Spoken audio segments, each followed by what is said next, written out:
Good evening. This is Reality Check. I know the entire country is waiting to see what exactly the ICJ is going to say in the case of Kulbhushan Jadhav, and we will, of course, find that out tomorrow, and we are going to be discussing it, I'm sure, at great length tomorrow evening. But today I'm going to try and bring your attention to a slightly different question. We spend a lot of time here, especially on television channels, discussing Pakistan, and naturally it's an emotional issue and a lot of people spend a lot of attention on that. But frankly, Pakistan is not really either a strategic competitor or a challenge or even a threat for India. For India, at our level, at our stature on the global stage, the real country we should be keeping a close eye on is China. And this is a week where a very major conference was held, which perhaps didn't get quite the attention that it should have, which was the Belt Road Initiative that China is talking about. One Belt, One Road, as it used to be called. India didn't go. India boycotted it because it said there were questions of national interest that are involved out there. Today on this program, over the next 30 minutes, we've got some of the top foreign policy experts and also two really seasoned political voices joining us to help us understand what exactly the stakes are for India when it comes to this. What is it that China is trying to do? How should India handle it? Because this could arguably be one of the most important strategic questions for India to deal with over the next 5 years, 10 years, 15 years, 20 years. We really need to pay some attention and to think about this closely. Now, I'm just going to very briefly start by giving you a sort of a recap, a 2-minute version, if you like, as to what this is about and why it should matter to us. Now, here's the map. This is the map that the Chinese put forward on One Belt, One Road, as we used to call it, or the Border Road Initiative that they're saying it right now. Sorry, the Belt Road Initiative, as you're saying right now. See how it is. You need to pay a lot more attention than even that. So this is really what the Chinese are trying to do. Interestingly, that road which is going all the way through, that actually is the belt. It's slightly confusing, I know. There's a maritime Silk Road that the Chinese have put forward, and that is the sea lane. It goes there, and you can see that sometimes they mention Kolkata as part of that. That's the maritime Silk Road. And in the Silk Road economic belt is a road that is transitioning. And a very important part of that is what actually then comes down, winds its way down into Pakistan, and that is of particular interest to us, and that's what India has been really exercised about. Why has India been exercised about this? So if you just zoom in on that Pakistan part of it, India is upset about this because that's going through Pakistan-occupied Kashmir, and we are correctly saying that the Chinese have no business in building a road through what is disputed territory at best, if you call it from a Pakistan point of view, and from our position, it's very much part of India. And the second thing is that's then going to go all the way down to Gwadar. The other issues also which are particularly important from an Indian point of view when it comes to what that particular CPEC, the China-Pakistan Economic Corridor, is going to do for Pakistan itself.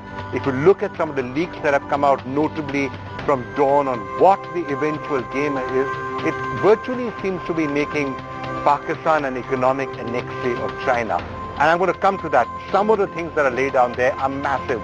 Pakistan almost being divided into zones. There's an industrial and a tourism zone there at the bottom of Pakistan, and there are certain bits like Baluchistan or the Khyber or the northwest frontier province, those sort of areas which are designated for mining. Then there's a textile belt in there somewhere. There's going to be a fiber optic cable which is going to be used for the dissemination of Chinese culture all through Pakistan.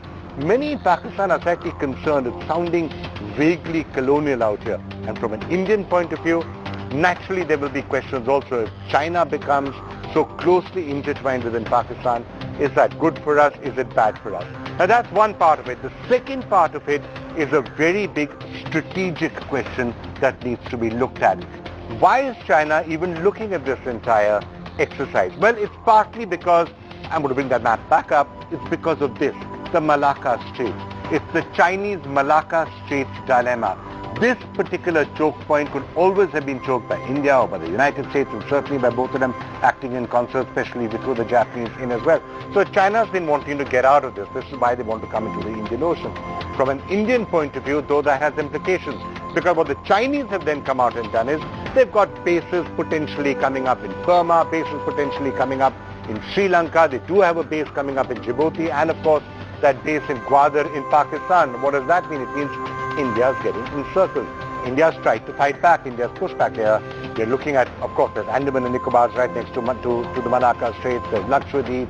They're talking about bases in Seychelles and Mauritius and the rest of it. But once the One Belt, One Road really rolls itself out and that road comes down running through Pakistan, there are slight questions or concerns about India being encircled. And that's why I said this is a really big strategic channel which deserves a lot of thinking. So joining us now, some of the top strategic thinkers we could find to help us understand this. Mohan Guruswamy is the chairman of the Center for Policy Alternatives, close analyst of everything that's been happening in China, as indeed is Brahma Chelani, who's with us, G Parthasarathy with us as well, Manish Tiwari joining us, and GVL Narasimha Rao joining us from the BJP. And I hope all of you can now hear me loud and clear. GVL, if I can come to you, I'm going to come to the broader strategic part in just a couple of minutes. Let's just finish the Pakistan part out. Because Pakistan very much in the headlines right now. We're waiting to see what the ICJ does. India did not go for this big Chinese convention that took place. 29, 30 other countries came, and Chinese said it is a very big success. And some snarky Chinese editorials coming in that, well, India's only, damaging itself by not showing up for this. Why didn't the government go? Was it essentially about Pakistan-occupied Kashmir and, what the CPEC might mean for us? Or were there other strategic reasons?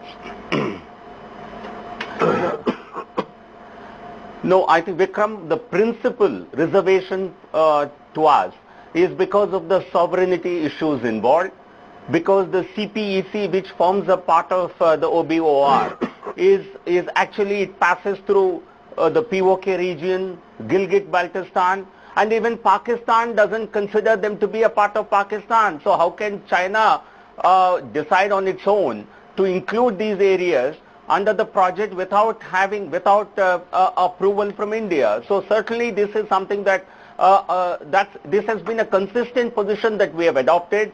Every time China tried to really indulge in some kind of activity in the POK and Gilgit-Baltistan region, going back to 69 Karakoram highway building, to 1983 when Kunjara Pass was being opened, we had objected, India had objected to it. I think over the past decades, India, we have always objected to China getting involved in the POK region, and that we cannot really deviate from that position. So certainly our national interests, our sovereign rights have been clearly affected by this.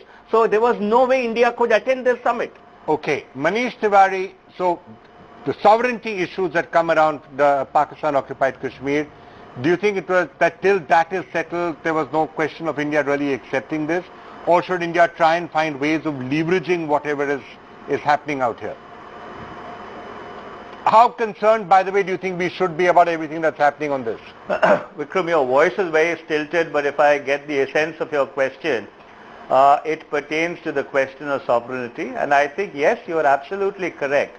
CPEC does violate the sovereignty of India because a substantive part of the CPEC going up to Kashgar actually passes through Pakistan-occupied Kashmir, areas which they have illegally occupied ever since the 26th of October 1947, when the entire state of Jammu and Kashmir was actually ceded to India by late Maharaja Hari Singh by signing an instrument of accession. But that's not really the issue. My concern is that on such a vital question of Westphalian sovereignty that is so critical to India, why is it that we were not able to carry any of the big powers along with us, and much less the big powers, even our own neighbors, except for Bhutan? Everybody has gone and attended the conference. Sri Lanka, Bangladesh, Nepal, Maldives, and of course Pakistan. So therefore, the question is not that CPEC violates India's sovereignty, that it does under all circumstances. But the nimbleness and the adroitness and the deftness which our diplomacy demanded, that we should have convinced at least our neighbors and some of the big powers that this OBOR, or at least that segment of the OBOR, which is CPEC, is in clear violation of all international covenants and the position which India has we get what you're saying. at the United I'm going to try and move this along Nations, a because we have position lots which of was ground. taken between We have India lots of and ground to cover, so I'm going to try and which keep is everyone down to in the similar 15, 30 agreement. seconds per comment. I get what you're saying. GVL, a very quick response to you on that before I turn to all the experts, because there's a lot of substantive ground that I want to cover today. GVL, the fact that India could not convince any of its neighbors other than Bhutan not to go. Yeah. Large number of other world leaders also did show up for that. Is that in some way a setback? No, not at all. If you have seen the statement from the Minister of Sri Lanka, I think they have certainly appreciated our position. They have actually agreed with our position. So this is we have no problem with China per se. We are a part of many multilateral groupings where we have China by our side, be it the BRICS or Shanghai Cooperation Organization or whatsoever. But the reality is every nation certainly wants to protect its interests. But India, by not going there, we have not only registered a protest, I think the whole world has got to know about it, but then every country has their own interest in They all have their own interest. in this particular I'm turning to the experts now, but Manish is saying that every country will exercise their own sovereign, but it's not that they haven't appreciated India's position. Manish, quick reply, then I want to turn to the experts. Vikram, the difficulty with that argument is that we consider South Asia to be our near abroad. In fact, there is a certain unwritten Monroe Doctrine which we have with regard to South Asia, and the difficulty is that we seem to be incapable of enforcing our will, even in our neighborhood. But we've never been able to do it, Manish. On the Manish, table. when have we ever been able to do it? We had the IDF. Even when you have a reverse string of pearls, and you have I mean, Bangladesh has not always listened to us. Well, Nepal certainly doesn't listen to us. Sri Lanka, element of OBOR, so it's not just a recent development that we have. Was unveiled by President Xi Jinping only in 2013. So the fact remains that we should have convinced people who are going for this conference, if we were boycotting, that look, what the Chinese are doing is in clear violation of our sovereignty, and therefore we would urge you, we would request you that this principle of Westphalian sovereignty, which has been sacrosanct since the Peace of Westphalia in 1648,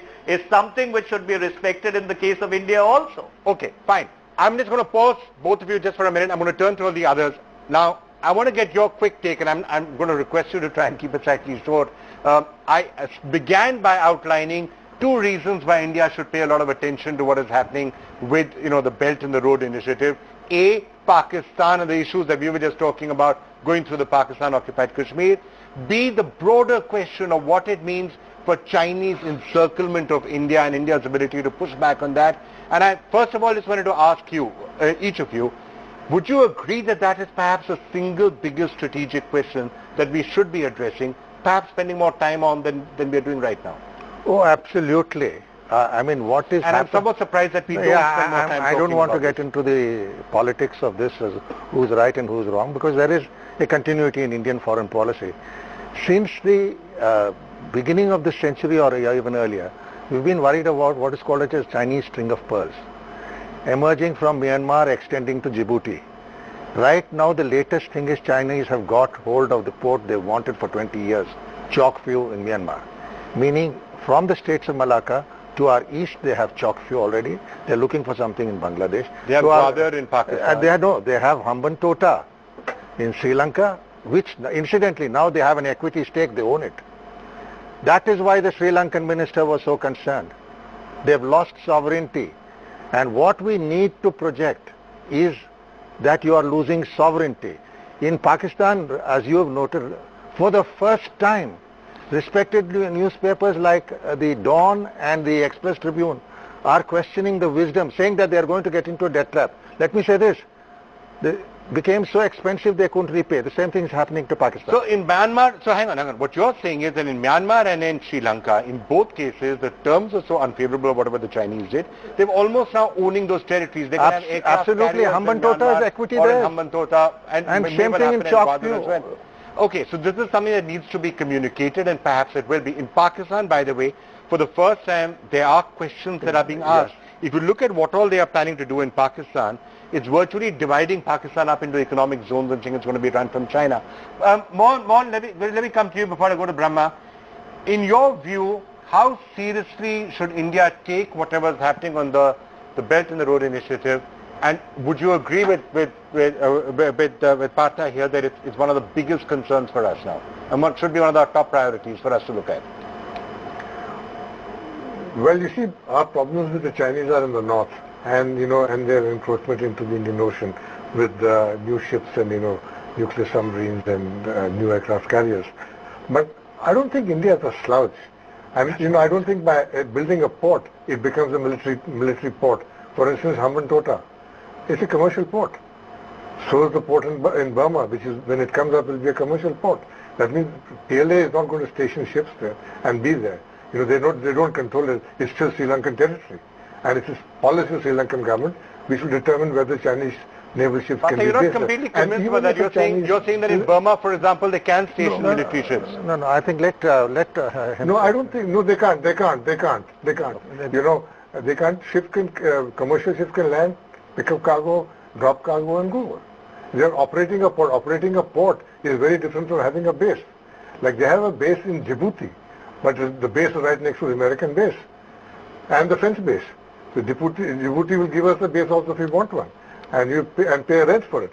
But that's not the big thing. I think this business of China encircling us is exaggerated. The threat of that is exaggerated. Okay. India is no slouch. India is still, far more powerful than China in the Indian Ocean. And I think even on the northern sectors, I think we're quite capable of taking care of ourselves. Okay, let me try and get a third view into this. Brahmachalani, what would be your take on this? Brahmachalani.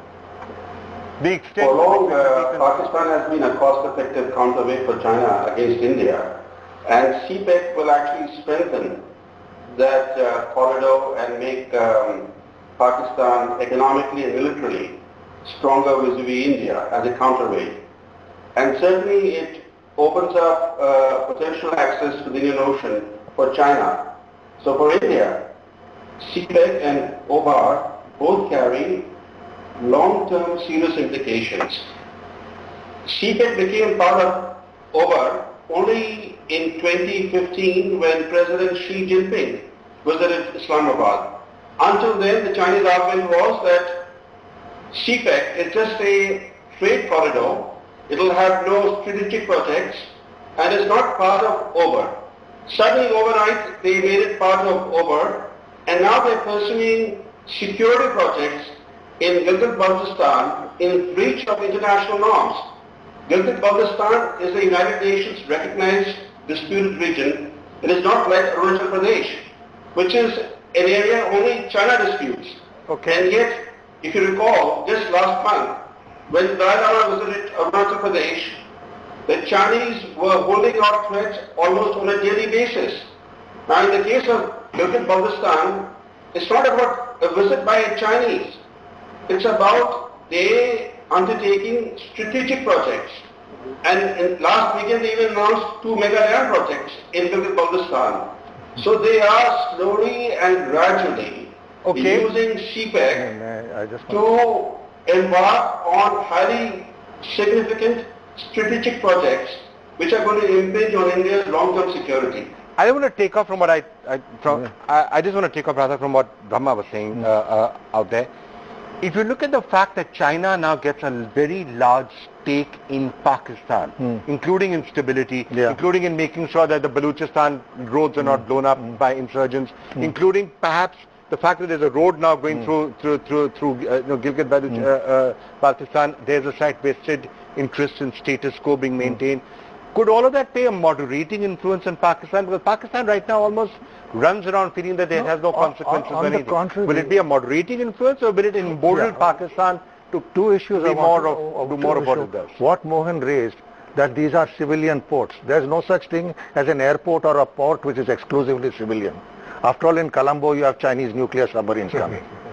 You have Hambantota will be once, once. No, last week they turned the submarine back. Please, once they turned it back, only now at our pressure, when they listened to us.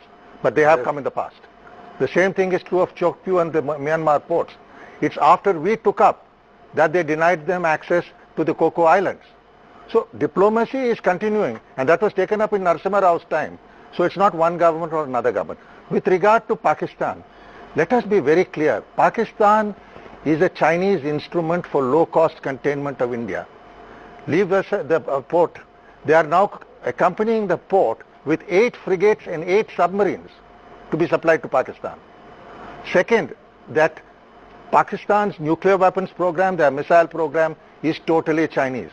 Even Americans say. So are you? What you're saying that it's not about. This is really only China that you should be thinking about and what they're trying to do. It's a Chinese-Pakistan axis, of which China is the senior partner. So will China be able to get Pakistan to moderate some of its behavior, like sending terrorists into India, or if they were going to do that, why are they not acting against the Jaish-e-Mohammed and Masood Azhar?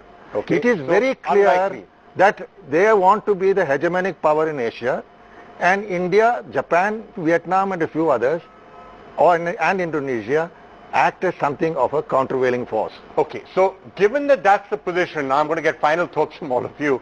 How is India best positioned to do it? Is it to say we are not going to take part in this, which is pretty much what we are saying, that then there are things in this which are clearly wrong, such as taking that road through parts of Pakistan occupied Kashmir.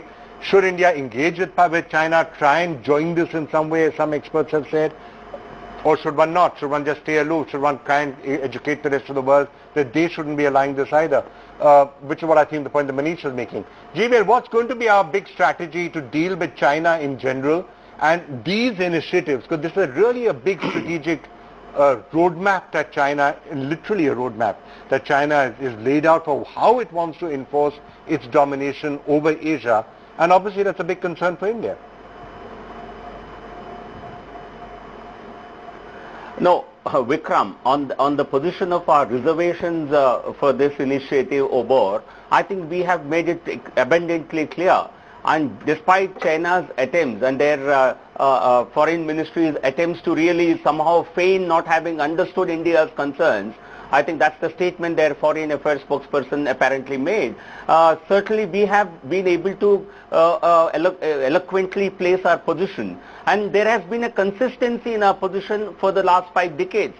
So it's not something that we have evolved now. And even earlier, at the level of bilateral engagement, it was made clear that we will ensure, we will insist on the One India policy, where Pakistan cannot, what China cannot really try and interfere in our internal affairs, cannot really take our sovereign issues for granted. Certainly, I think we have been able to make our position clear, and it's bilateral. There are many issues that have to be sorted out between the two countries, but this will certainly gain prevalence, and this has now come to the central position as far as Indo-China bilateral relations are concerned. Until now, this was not the central point.